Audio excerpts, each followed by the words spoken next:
Flooding is something that used to happen. It used to come as a blessing. For the last those few years, something peculiar was happening. It could flood anytime. Flood waters will reach areas it never reached before. We have lost ability to sustain ourselves.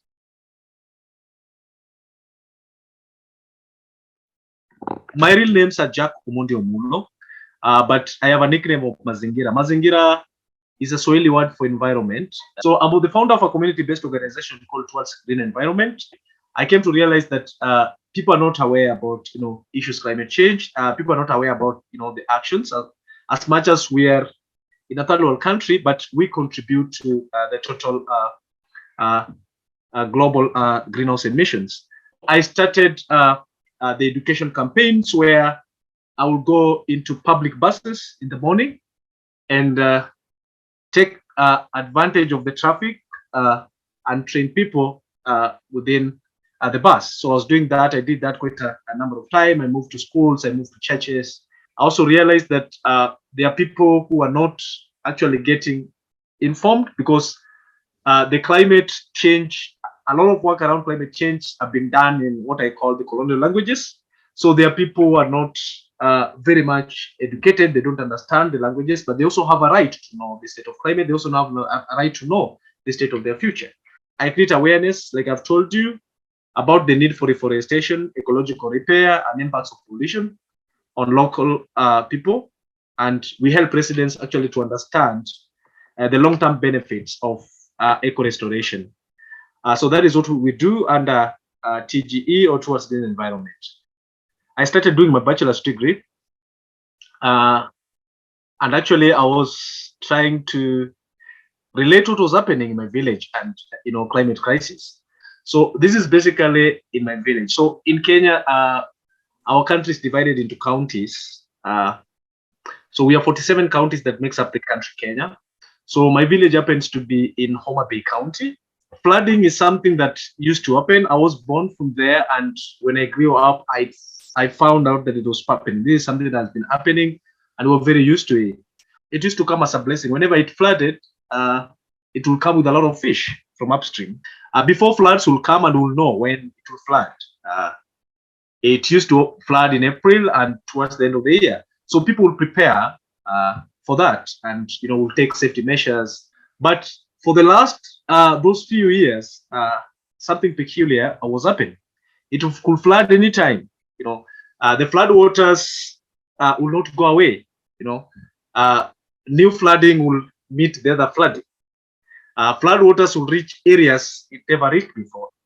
We have lost ability to sustain ourselves in terms of earning a living, whether fishing or whether through farming, because all the farms have been flooded.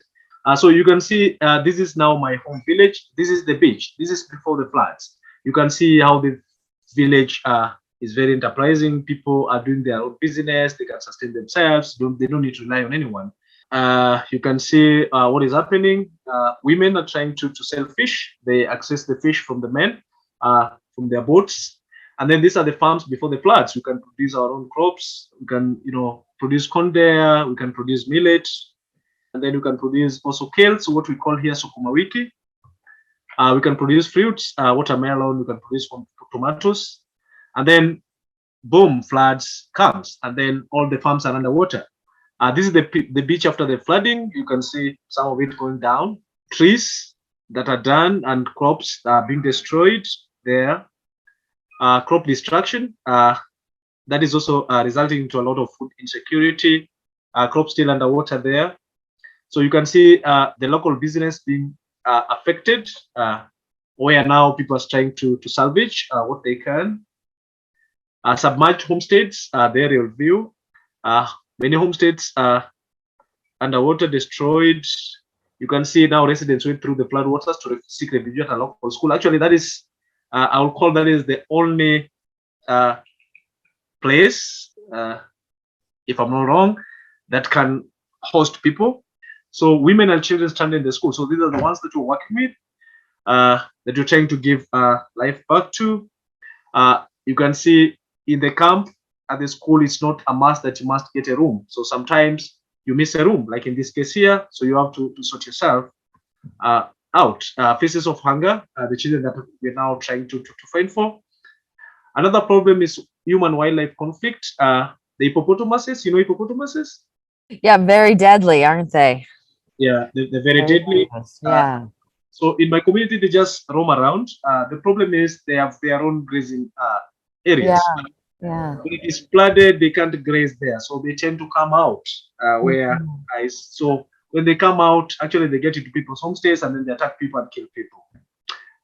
This is what the government can do through Red Cross. They try to bring food, but the population is very big, so the food is not enough most of the time. After all that, we also need to give back and find out what can we do, as much as we might not have uh, the scale, so we might not have what it takes to change everything. But at an individual level, that is what I'm trying to inflict on people that I work with, on the children.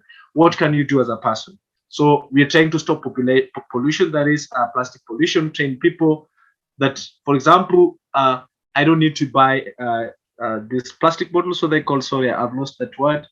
So we're Yeah. telling people that if you That's must, yeah, if you must use plastic bottle, then you can get a reusable one. So what people are doing, they cut down trees now, either to sell as firewood or to burn charcoal. So that has brought another problem because my community is like in a valley kind of. So there are no windbreaks. So when winds comes, it just destroys everything on site. So we grow trees. We grow trees where there is. I developed a tool of keeping records about the trees that we've grown. Before we grow, the first thing we do, we identify the climatic conditions that will favor every tree species. We keep records. We assign people to take care of those trees until maturity. We follow up after 6 months, after 1 year. We do recordings and all that. We record on finances. Also, we work across gender, both young people. These are the young ones that we're working with. Every Wednesday, when I'm in the village or not, the people who are in charge, where we do cleaning. And then this is now what I was telling you about centropic farming and all that. So introducing it in schools where we can, and we're trying to ensure that the schools have enough food. They can grow their own food. That is the main idea, the longer term project, whereby every school can produce their own food. So children do not need to drop out of school because of hunger. Have you been able to implement some of the agroforestry and syntropic forestry practices that you learned in the ARC training? Yeah, that is basically what I'm using mostly, basically in Nairobi, at the same time in some parts in the village, whereby, as you'll see later, we're working with school, trying to form environmental clubs in school, introducing syntropic farming to increase food security and to be able to allow the school to grow their own food. So that is basically the idea. I work with youth groups, basically in Nairobi, where I'm trying to inflict that knowledge of syntropic farming, whereby we want to do purely organic farming without the introduction of chemicals and all that, so people will have healthy food and will have food security and all that. So in the wake of these disasters, like I've explained, caused by every conditions, I've worked to resolve. So I'm trying to bring back life to the community, where we're trying to grow trees, trying to educate people to live right, trying to cushion them, especially the children, as a result of climate-related catastrophes. What are the next stages of your program that you want to implement, and how can ARC and other organizations like Abundant Earth Foundation and other donors, how can we help and try to move this all forward? The major idea is about the children, to keep them safe. As much as we are trying to inflict the environmental works in them and all that, but safety and food first. Okay, so I wouldn't say that they're safe because they're scattered. We only meet, so but they're scattered. So I've been thinking of having a school, that will double maybe as accommodation center as well for these young people, especially for the girls. I ran a campaign some time back that was about stop babies giving birth to babies. Young girls at the age of 16, 10 were already mothers, so it's a baby giving birth to a baby. Yeah, so that is one step, one aspect. What informed that was this lady. She has our first daughter. Who I think by then was 16 years. That was last year. She's 17 now. Motorcyclists were fighting over her because she was having an affair with both of them.